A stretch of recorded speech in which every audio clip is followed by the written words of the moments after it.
Okay, so let's live and get set up. Your host back again. Okay.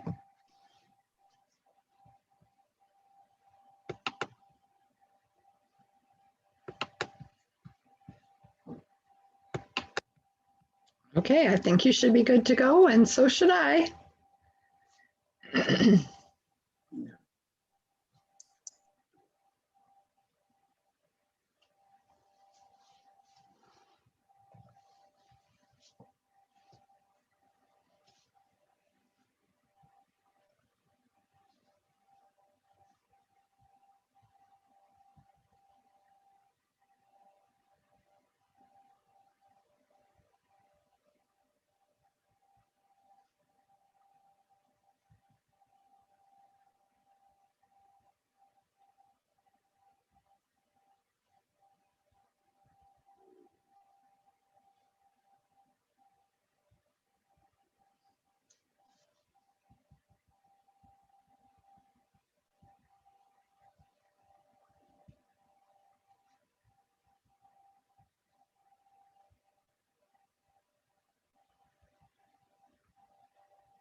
Hello and welcome.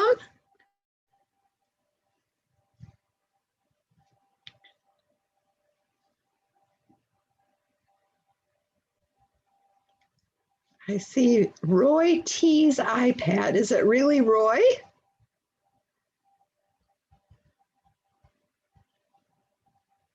Hi, Gloria.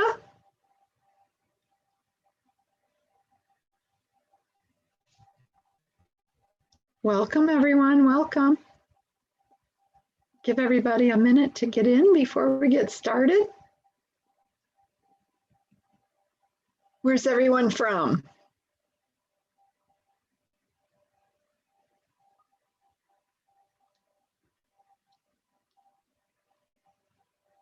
You're going to be a quiet bunch today, I see.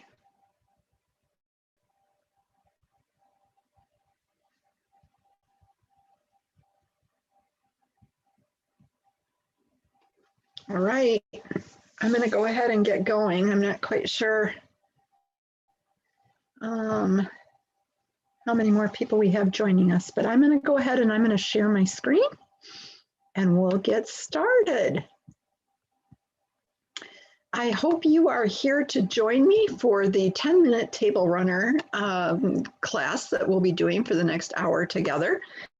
It is a simple sewing project, and it's kind of a fun one too. I really enjoy the application for this and how quickly you can make things for your home or for gifts. So I hope that's what you're here for. My name is Sarah. I'd like to welcome you to Get Set Up and this class. I live in Everett, Michigan. I spent 22 years in education as in elementary, and I'm recently retired as of last summer. I spent 2 years of my career as a specialist for Michigan State University in their Office of K-12 Outreach, and I enjoyed that part of my career very much. I believe that people do the best they can with what they know, and when they do better, they know better, they do better. And that's part of the reason that I enjoy Get Set Up as much as I do, because they too believe that we can learn and know more and get better even as we age. So it's a wonderful partnership that I have with them, and I'm happy to be part of the Get Set Up community. I like being part of Get Set Up because I can learn from you and you can learn from me. We can do wonderful things together. It's helpful to me when you have your camera on so that I can see your expressions and understand quickly if you're catching what it is that I'm trying to help you learn. But if you don't, turn your camera that's okay. I understand. You can request a recording of this after class by emailing help@getsetup.io, and you would ask them for a copy of Sarah's class on the 10-minute table runner, and they'll send you a recording. That way, if you miss any of the steps or you want to see again how to do something, you can do that. And it also allows you to queue up to a specific spot and not have to rewatch the whole video to get the information that you're trying to learn. If you're joining us by live stream, I'd love to welcome you to class today. And just know that if you would like to participate, however, in a two-way conversation through Zoom, the best way to do that is to go to getsetup.io and register for a class online. And that way, if you have questions, you can ask me directly. Get Set Up is not paid to promote any specific products, nor am I, but being a crafter, you know that I do have my favorite products and it's hard for me not to talk about them. I just want you to know that I don't get paid to do so. If you have a question today, we're a small class, so you just unmute yourself and ask away, or you can put it in the chat box and I'll monitor it. If I happen to miss it, I've got my teaching assistant on board with me today, who's also our tech assistant. His name is Victor, and if you have any problems with anything that we're doing with technology-wise today, please feel free to chat with him in the box, and he'll help you get set up. Victor, would you like to say hi to everyone?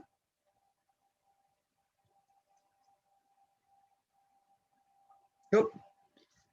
Victor's being quiet today. Maybe he had to step away for a minute. So this is our agenda for today. We are going to look at what supplies and equipment it takes to make a table runner, how to choose, cut, and sew it, tips and tricks that I've learned along the way, and some bonus materials at the end. Is there anything specific with sewing that you're hoping to learn today that you're hoping that I would cover specifically?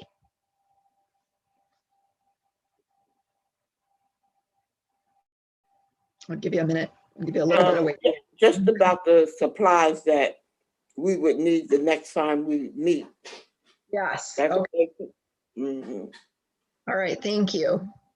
Mm-hmm. Other questions or comments on the agenda or what you're hoping to learn? So these are some examples of the initial 10-minute table runners that I made back in the day when I very first discovered this. And I want to, the disclaimer here is to call it a 10-minute table runner, I think is really an untruth. I can't do this in less than a half hour.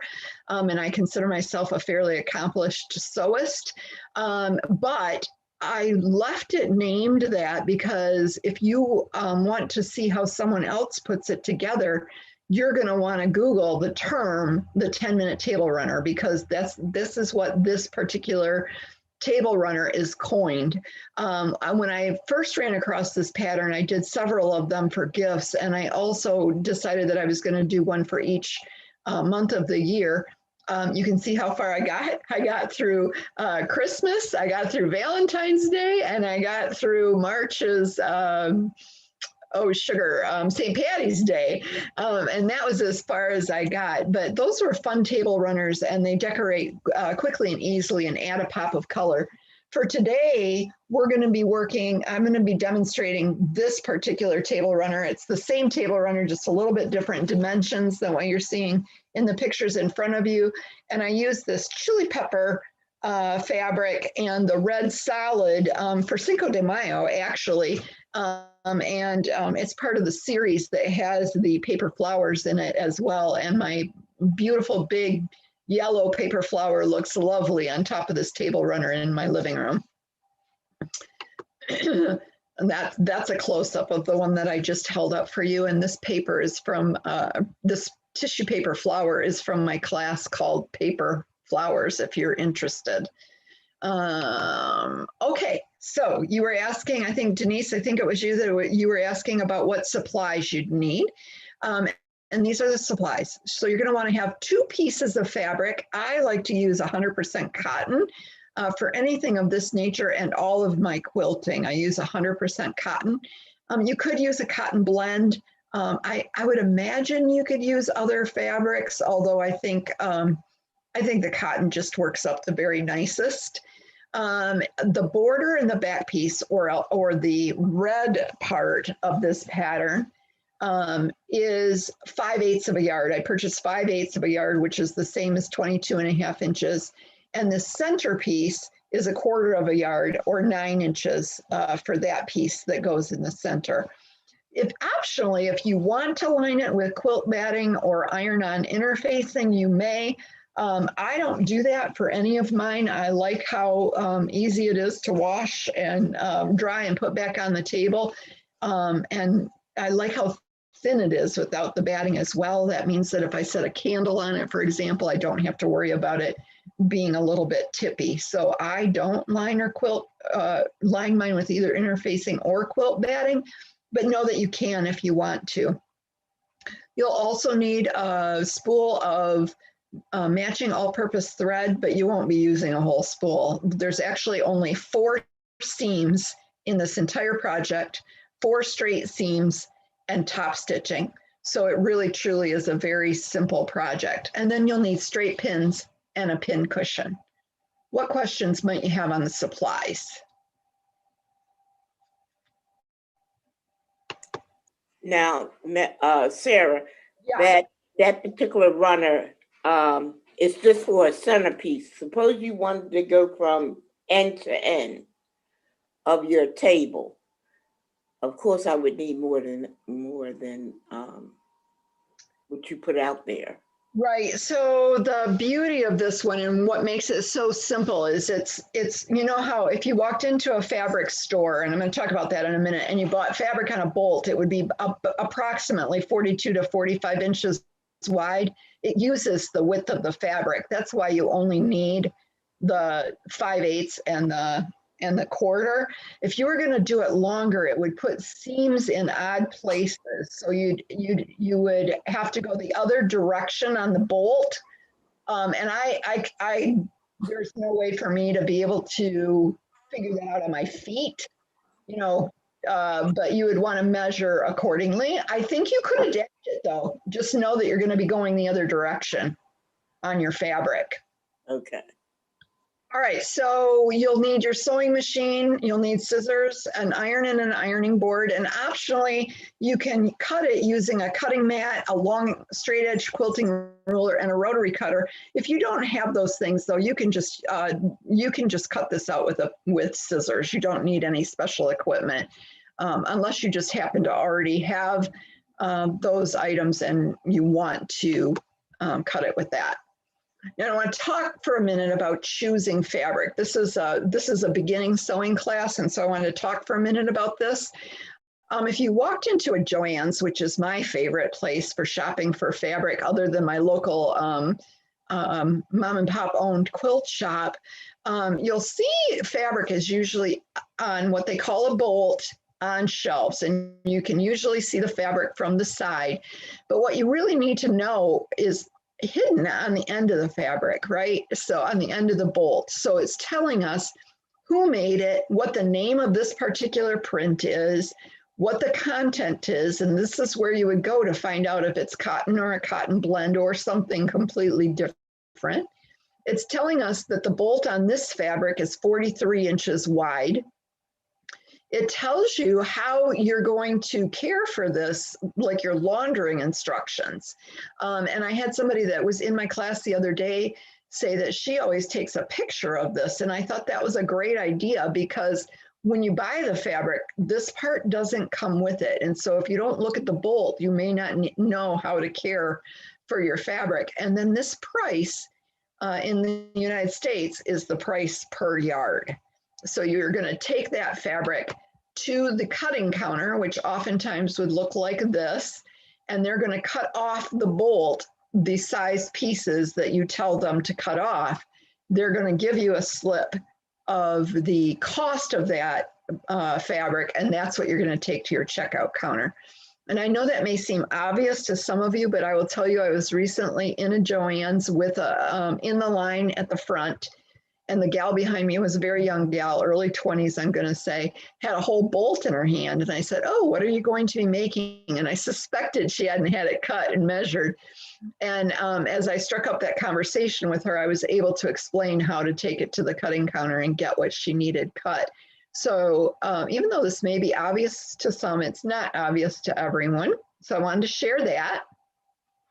Also, when you walk into the thread department, the thread choices can be overwhelming. For this project, we're using just a regular all-purpose thread. And this is a very dual duty, is a very common type of thread. And a small spool would be plenty for this project. What questions might you have on the thread or the fabric?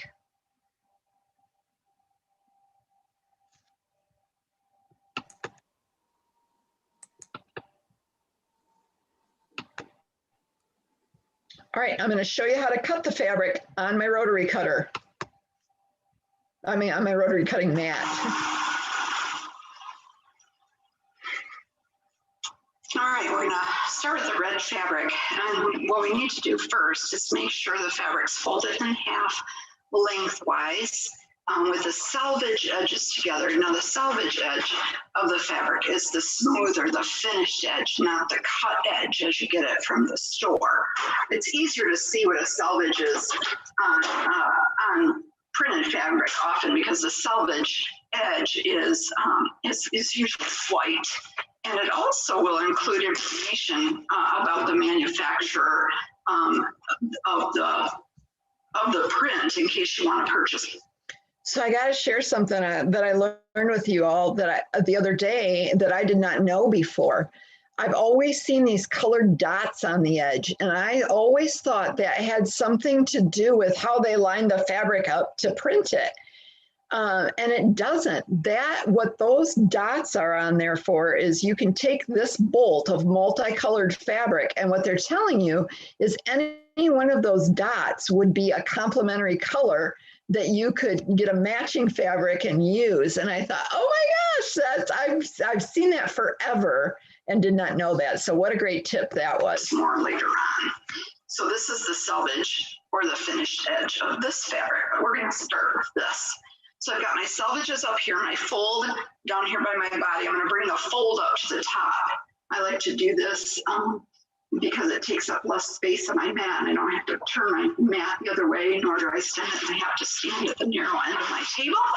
I'm going to bring this fabric up to the edge right here, which would be like bringing it to the zero. I'm going to line it up top and bottom with the lines that are on the mat. Now you don't have to use a fancy mat. You don't have to use a fancy rotary cutter. But if you want to, you can. You can do the same thing just by marking it with a yardstick and cutting it with a pair of scissors. So I know that 5/8 of a yard is 22.5 inches long. And this cutting mat happens to be 23 inches long. You can see that along here. So here's my zero mark. Here's my inches down here. I don't love this mat as much because I like the one to start over here. But I just really have to take a ½ inch off on this end. So I'm going to take my my long ruler, my quilting ruler, and I'm going to line it up with that last ½ inch right there. And I'm going to hold my ruler securely, keeping my little finger, you can't really see it in the camera, but if you could, you would see that my little finger is off the edge of the mat, which adds a little bit of stability to it. And I'm going to take the rotary cutter, open the blade, and I'm going to go right up here. And I'm going to my fabric. And before I lift the ruler up, I'm going to check and make sure that it cut all the way through. Sometimes the blade will develop a little bit of a skip, and I'll have to go back over it a second time. So that's cutting the red fabric. And we're going to do the same thing with the print fabric. I'm going to set this aside, put it in my scrap pile. We're going to do the same thing with the print fabric. And with the print fabric, I'm going to open it up. I'm I'm going to, this one looks like it's a little bit crooked on the ends, and so I'm going to trim it up first just by, I'm going to set it kind of right here on my fold and just try to have the part I want to cut off hanging out over the 1 inch line, and I'm going to trim it back to 1 inch the same way using my rotary cutter open. I've got my finger off the edge of the ruler, which holds it a little bit more securely. Cut that. And the center piece only needs to be 9 inches long instead. Any questions on cutting the fabric? Oops. What type of ruler was that you were using? Are you asking about the brand name, or are you asking what it's called? What is it called? Mm-hmm. It's called a straight edge quilting ruler. Okay. And I like it because now that one happens to be, I think it's 6 inches wide or 6.5 inches wide by 24 inches long. That's probably the one I use the most. There's all kinds of different sizes and shapes of those, but that one is the one I use the most, and I like it very much. And it has all the inch increments on it, which is also helpful. Mm-hmm. So was there another question too? Okay, so what you do is you press and cut the fabric. You press both cuts of fabric until they're smooth. You fold them, the selvage edge, I'm recapping what I just did. Fold selvage edge to selvage edge, trim it, cut the border in the back fabric to 22.5 by the width of the fabric, which is 44-ish. Cut the center fabric to 9 inches by the same width as the border or the back fabric. And then if you want to, you can cut the batting the same as the centerpiece. Fine. Okay, so here's the first part of making it into kind of a tube. I'm going to show you how to pin the fabric together. So we got the 2 pieces of fabric. I think you can see it. The 2 pieces of fabric are what we say in sewing as right sides together. What that means is you take the right side, or the side of the fabric that you want to show, and you put it right side together with the other piece of fabric. Now in a solid color fabric, oftentimes there is no right or wrong side. So you can look and see. You can usually tell because the wrong side of a print fabric is dull. So you're going to take those 2 pieces and you're going to match them up end to end. They should be the exact same length now. And we're going to pin them. And I like to pin kind of in the center first. Center pin.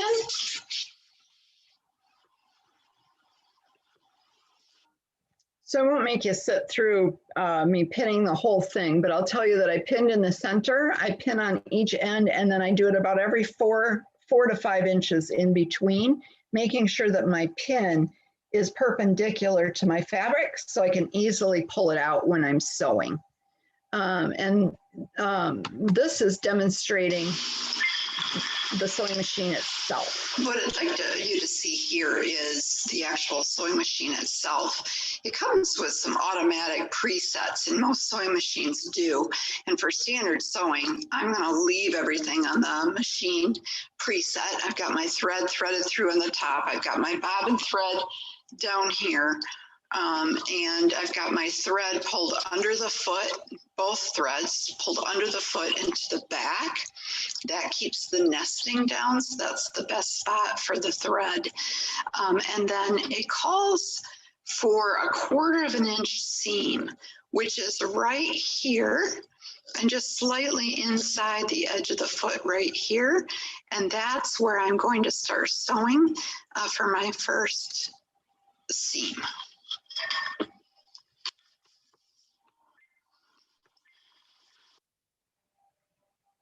Any questions so far?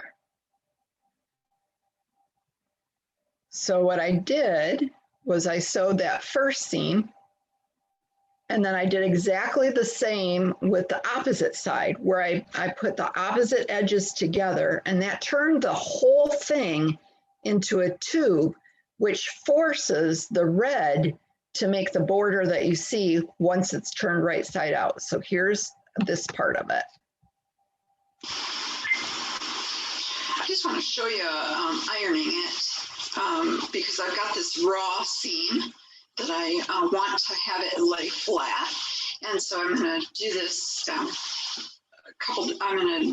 what I'm going to do is I'm actually going to iron it flat, but I'm going to iron it toward the darker fabric with my iron. So I'm going to go this way with the fabric. And I'm not going to do the edges. I'm not going to come close to this edge because I'm not ready to put a crease in the edge yet, but I certainly am ready to fold my seam flat. And I'm going to kind of tug on the fabric as I go, making sure that I'm doing that correctly. So I'm going to do that on both sides of the fabric. And then I'm going to turn it right side out and iron it again.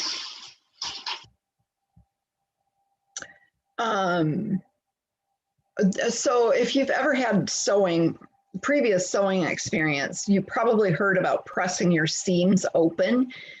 This is just a slightly different technique, often one that's used in quilting, where you press toward your darker fabric. And that is because then once you have it right side out, your fabric tends to not show through from the other side. So pressing towards the darker fabric is that technique. This is what's next. I've got it right side out now, and I've centered my print fabric in the middle. That was the one that was the 9 inches wide.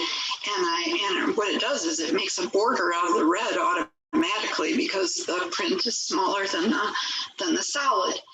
And then I take my ruler and I just verify that I truly have got it even on both sides. And on this side, it's about 3 1/4. And on this side, it's about 3 1/4. I feel pretty satisfied, not only with my measurements, but the way it looks. And so now I'm going to take my iron and I'm going to iron that down flat and make sure that my seams are laying exactly the way that I want them to lay.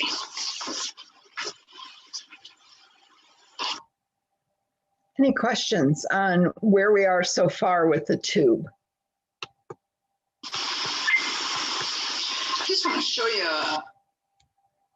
Okay, here's a still photo of a close-up of it. So this is with those seams pressed in toward the middle, toward the darker fabric, and this is a close-up. So you can see there's the seam and it's pressed in toward that darker fabric. This is what it looks like from a little bit above. Notice that I've still got a selvage edge on here, and that's okay. I don't have to match this just yet because I'm actually going to trim that off before I finish it. So, and I do that because sometimes you can get a little bit wonky where your seams join at the end, and that's going to make a real nice clean seam when I cut that off and trim it up. So here's trimming off that selvage edge. So I've got a nice clean edge now on here using my rotary cutter. And now here's how you fold it to make those points that finish off. So I've done 2 seams now. This is showing how to do the second set of seams, and really it finishes it other than the top stitching.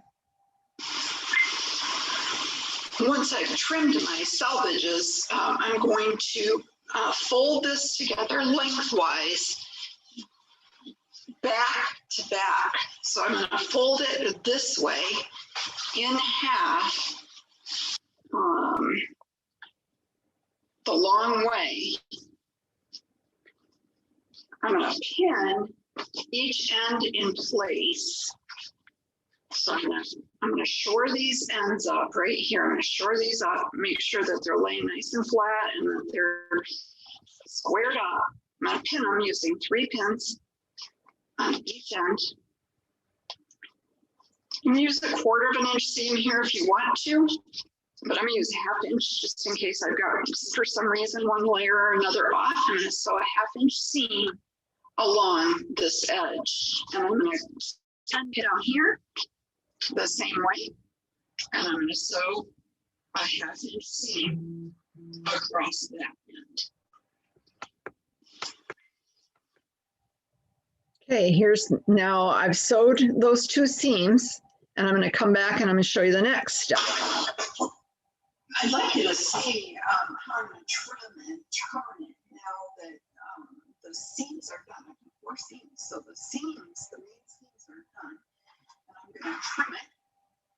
And I'm going to, you can see this, what I'm doing is I'm bringing my scissors at an angle. I'm going to cut off a triangle. And I'm going to go close to this thread, but I'm not going to cut the thread. If I do, I compromise the seam. So I'm going to cut off a triangle like that. Then I'm going to do the same thing on the other end. And notice I'm just doing it on the print side. I'm not doing it on the solid side. That's because that print is going into the middle and that red lays flat. I'm going to take it and I'm going to tuck this in. So I'm going to get the camera just a little bit higher. I'm going to tuck this in.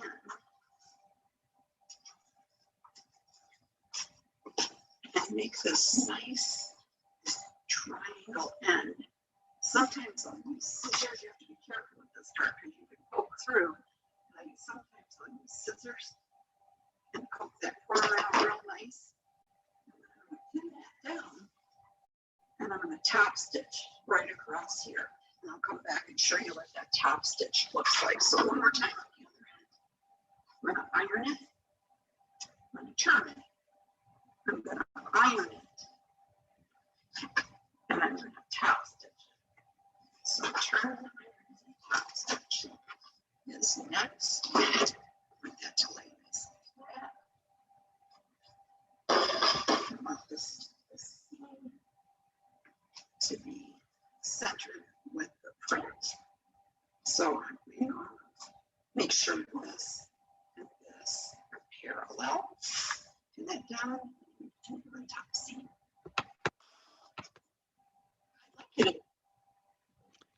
So that's a close-up of the pinning the ends before I sewed those seams. I trimmed here because that's the center of the point when you turn it the correct way. But this lays flat on the outside, so that seam doesn't need to be trimmed over here. And here's some close-ups of the top stitching. So I came back and I top stitched on each end. About, it wasn't quite a 1/2 inch away, but it was a little more than 1/4. But I would say anywhere here between 1/4 of an inch and a 1/2 inch looks nice. If you go any further than that, you start leaving such a lip that it actually can catch things. So I like that 1/4 to a 1/2 inch top stitching. I also along here, I don't know if you can see it or not, but I did what they call stitch in a ditch. And that's where I tried to get my thread to lay right inside the seam itself to help it keep its shape. It didn't say that in the directions. I added that because I like the security of that seam, that top stitching seam right there, but that's called stitch in a ditch when you try to get your thread to lay inside the seam in top stitching. Now this is a finishing technique that you can add to this should you so choose. So this is a button that is a coordinating color. It's a fairly large button, and I could choose anywhere on here to sew it on. So I could put it here. I could put it here, which is probably, had I decided to sew it on, that's probably where I would have put it because I can see that my seam's not exactly perfect right there, and that would cover that up. I've also seen the decorations put down here by the tip. And I've also seen tassels added to the end to hang off of a table once you get done. The other top stitching that I did is I just did 2 more top stitching seams, and that was 1/4 of an inch in onto the printed fabric right here, which also helps secure down that the seam allowance that I folded under and ironed, that holds that secure. So I've got really 2 top stitching lines here, 2 top stitching lines here on either end, and then my stitch in a ditch that goes this way on each end. So 6 6 lines of top stitching and then adding a decoration should you so choose. Any questions on getting this corner, this point correct?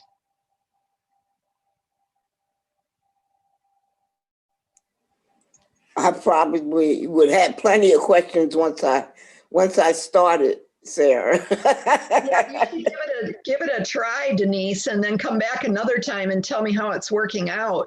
One of the things that I've been, and this is what it looks like on my coffee table in my living room. I've been thinking, Denise, about what you said about your table and how you might do it. And sometimes I just need a little bit of think time. So let's say, for example, so this table runner ends up approximately 43 inches long, 42, depending on how long it is. But let's say your table's 60 inches, okay? Mm-hmm. So you're gonna purchase if you want it to look exactly like this, when you purchase your fabric, you're gonna purchase 60 inches of each of them, this and this. So 60 inches would be whatever, I don't know. I'd have to do the math to figure out the yardage, but that's almost 2 yards.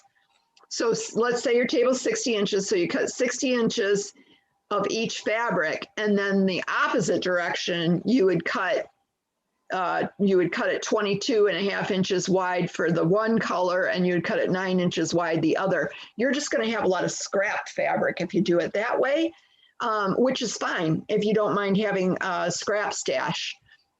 Because whatever's left between the 22 inches and the 45 inches is now going to be extra material. But if you did want it the length of your table, that would be an example of how you could get that done. Does that make sense?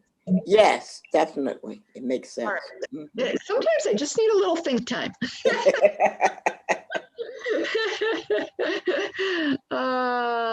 So this is it. I mean, really, this is the table runner in a nutshell. It's a really easy project. It's a good entry project. If you've got some scraps laying around, sometimes I'll buy 3 yards of a fabric and have a half a yard left over. It's a great way to use some of those things up. Any other ideas or thoughts or comments on the 10-minute table runner? Sarah, it's Gloria. Gloria? I have a sewing machine that is 45 years old. I'm in the market for another one.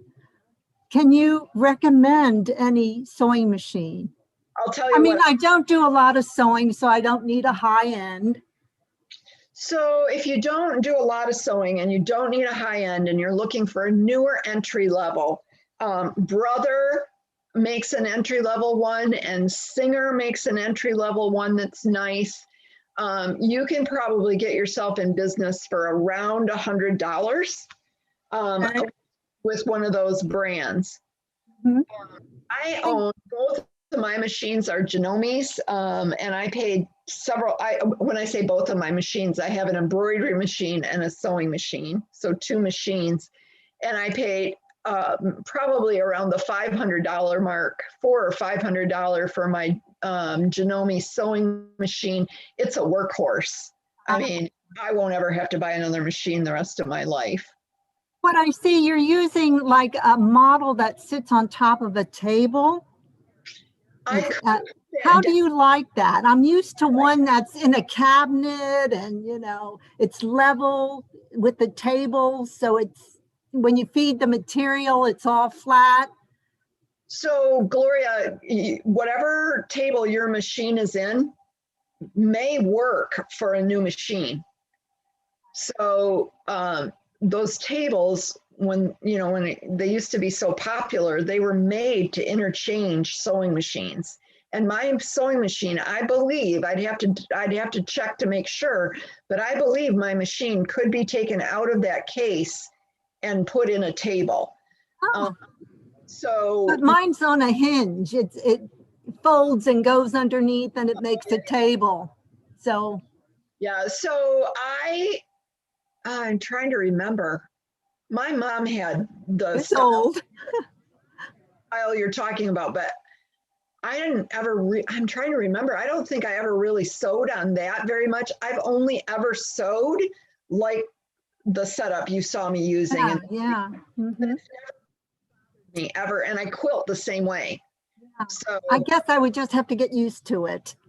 yeah, Yeah. it probably is. And getting the right height is important. So I think of it the same way my typing teacher taught me how to type.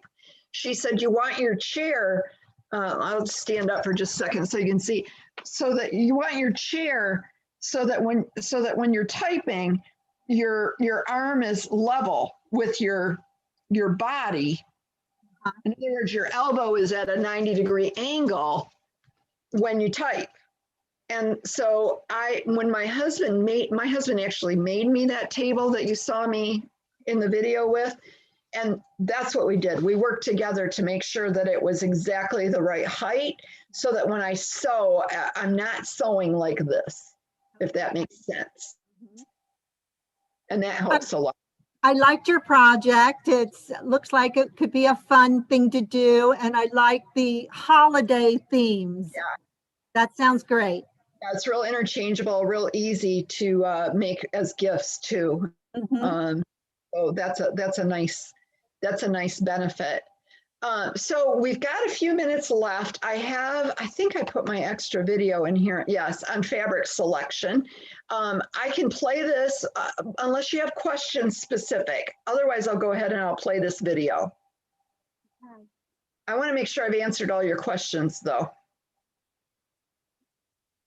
All right, I'm gonna go ahead and push this. And if you think of questions, ask away. Hi, I'm coming to you from my sewing room. And I'd like to share with you some things to consider when you're choosing your fabrics. Can you hear me? I went to my fabric stash to choose fabrics. I have an extensive one. And this was my original choice. So I love bees. My last name starts with a B and I love bees. And I love a little bit of glitz. So I picked this fabric. And I don't know if you can tell on the camera, but it's actually got a little metallic sheen to it. And then I picked two of my bee fabrics that I like, both 100% cotton quilting fabric. This one's rather cute. And as is this one, I decided I really liked the look of this with the color of the metallic. And so this was the way I was going to go. This was going to be my border and my background. This was going to be my centerpiece. And as I was looking at that piece of fabric, this piece of fabric, I realized that it's a one-way design. And it stopped me from doing it as my demo fabric today, but it reminded me that it's good to point out to you that when you're selecting your fabric, if it has a one-way design, and what makes this a one-way design is that if you're looking at it from this direction, it's right side up. But if I turn this fabric this way, now it's upside down. And so I would not want my centerpiece of this 10-minute table runner to go from end to end. In other words, I don't want my center to be this direction. I would want my center to be this direction. And so therefore, this was not a good choice because I would literally have to buy approximately 44 inches of this piece of fabric, over a yard of it. Oops, sorry about that. Hi, Gloria, that's what I was talking about when I said you can go that way, but you're going to have waste. That's what I was talking about there. Whoops. Go from end to end. In other words, I don't want to buy wasting all but the 9 inches that went this direction. So for demonstration purposes, I'm not going to use this, but I wanted you to know about a one-way design. I will put the measurements in, however, if you decide you have a fabric that you see that you just really, really want to have. So I'll put the exact measurements in there. What I'm going to use today is your basic cotton quilting fabric, nothing fancy. I chose a print for the center, and I chose a solid for my border and my background. And that will make it easier for me to talk to you about it, because I'm going to call this the solid and this the print. And that'll make it easier when instead of saying border, background and center, I can say the solid piece and the printed piece. These are both 100% cotton. I could have, here's some other options. This has lots of black in it. I could have gone with a solid green. I could have gone with black. I could have gone with a white. I considered this one for a moment, kind of liked that. What I wanted you to see about this particular fabric is it's black with a metallic overlay. And that metallic is over the top. Eventually that metallic, I find that it shows wear patterns, but I do love the way it looks. Here's a different metallic. I could have gone with this if I was interested in combining my prints. I could have gone with that border on that, and that would have looked nice as well. This is also 100% cotton fabric with that metallic over the top of it. I got this at Christmas time. And now one other fabric that I wanted to share with you is called batik. It's spelled B-A-T-I-K.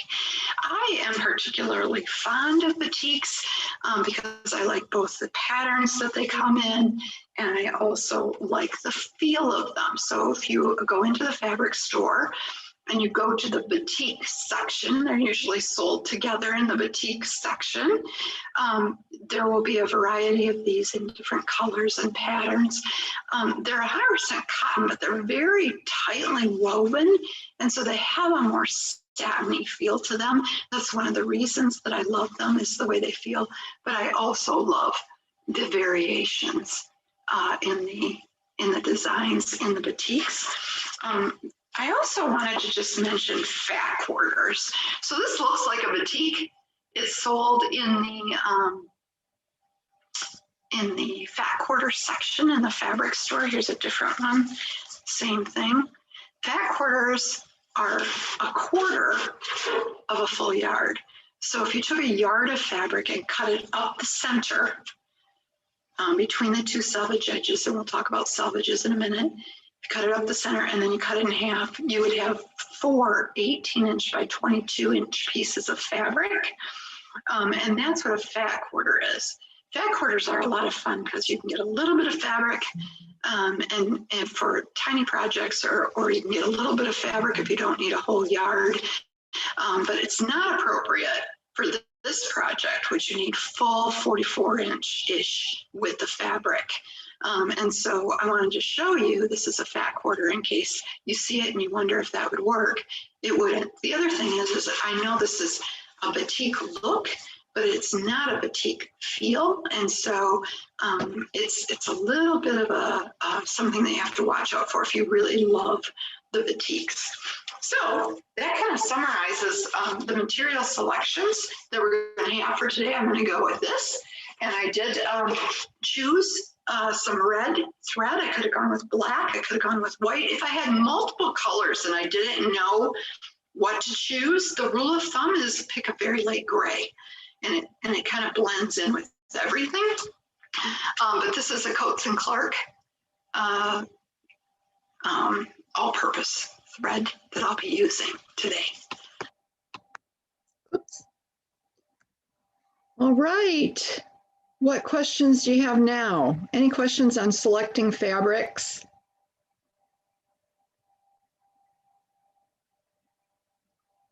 It goes much faster when there are when the class is a small class. So I'm sorry. I think we're going to actually end up a little bit early here today.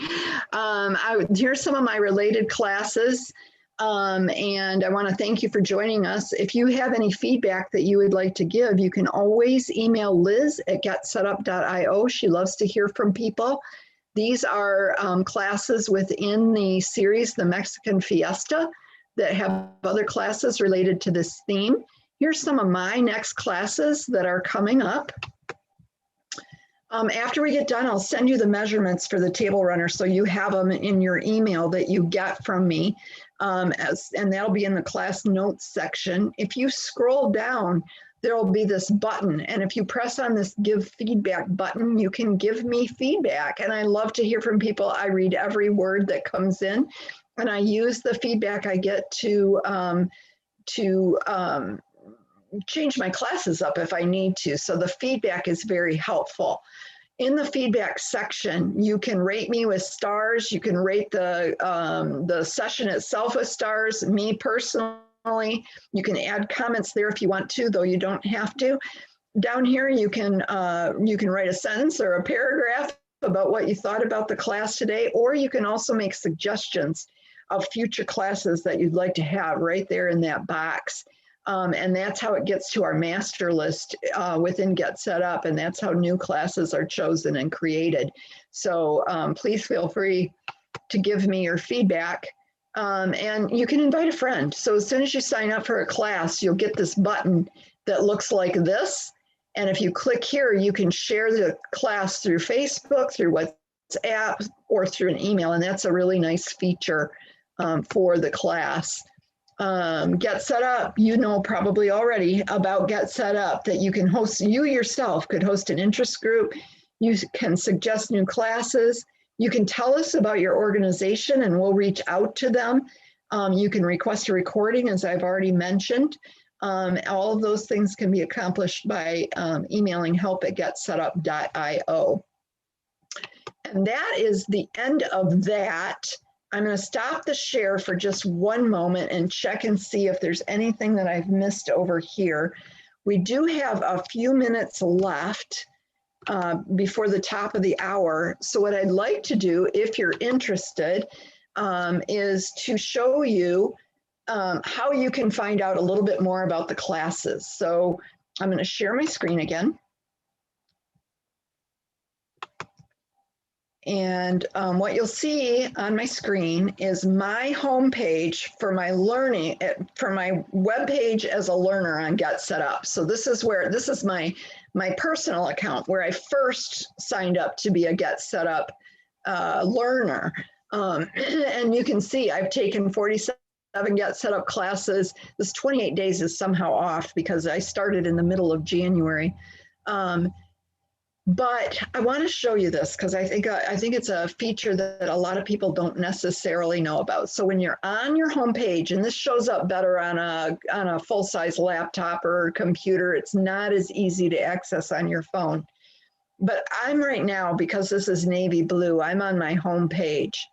If I click, however, on this classes tab, and this always takes a little bit longer to come up when I'm in Zoom for some reason, you can see over here that you can filter out or filter in what you'd like to do. So if you want to know what's new, you could click on that, or what's offered this week, or what's coming. You can see all those things. But right now, what I'd like to show you is what happens when you click on this series button. So when you click on series, it brings up all of the things that Get Set Up has that are classes within various different topics or series classes. And I'm going to show you the Mexican Fiesta one where the table runner resides. And so I know I have to scroll down because I've done this before. I know I have to scroll down. And as I'm scrolling, it's going to take a minute to load because I'm in Zoom. And I'm looking for Mexican Fiesta because that's the series that I'm interested in knowing what else is offered in the Mexican Fiesta series. What might be related to Cinco de Mayo, for example. And you can see here it is right here. And look, there's 10 classes in the series. So remember, I started here, classes. I went here, series. I scrolled down. Now I'm going to actually click on the word 10 classes. And if I scroll back up to the top, it's going to show you all 10 classes that are in the Mexican Fiesta series, and you can book them right from this spot. So for example, my 2 classes are in here. So I've got, here's my paper flower class, which I'm teaching next at 1 p.m. I think Friday.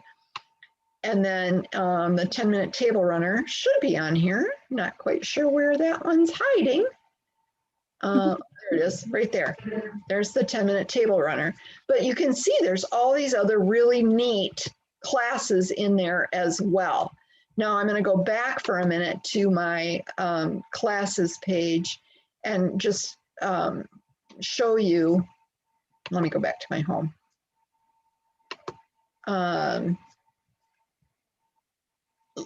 let's just look real quick at another series for a minute. Let's say you're wondering about the cloud and you want to know, you've taken maybe one class, but you want to know what else is offered. That's a way that you can find out more subject area. And you can see over here on the right side, when you filter by category, all the different categories of possibilities there are. Now let me show you just one more thing here. If we go back to my home and you say, oh, I really enjoyed listening to Sarah's class today. I wonder what else she teaches. You can type my name in there and all you have to put in is my first name because I'm the only Sarah with Get Set Up so far. And underneath every class that I teach pops up and you can click on any one of those and get more information. And then you may already know this, maybe not, but if you click on this schedule button, that shows you the classes in order by day. But one of the neat features here is, let's say that you already know that you're going to be home for some reason next Monday all day, and you don't know what you're going to do with your day. You can, these are tabs, and you can actually click on them and go straight to Monday and see what classes are offered on Monday. If you click on the TV button, you see what's being streamed live. And that will help you with that. Are there any questions on the website itself that I can answer, or was any of this a surprise to you?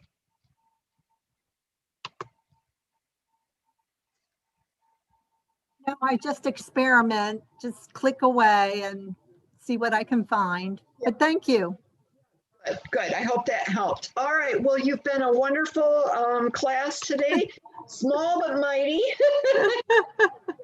Small but mighty is good.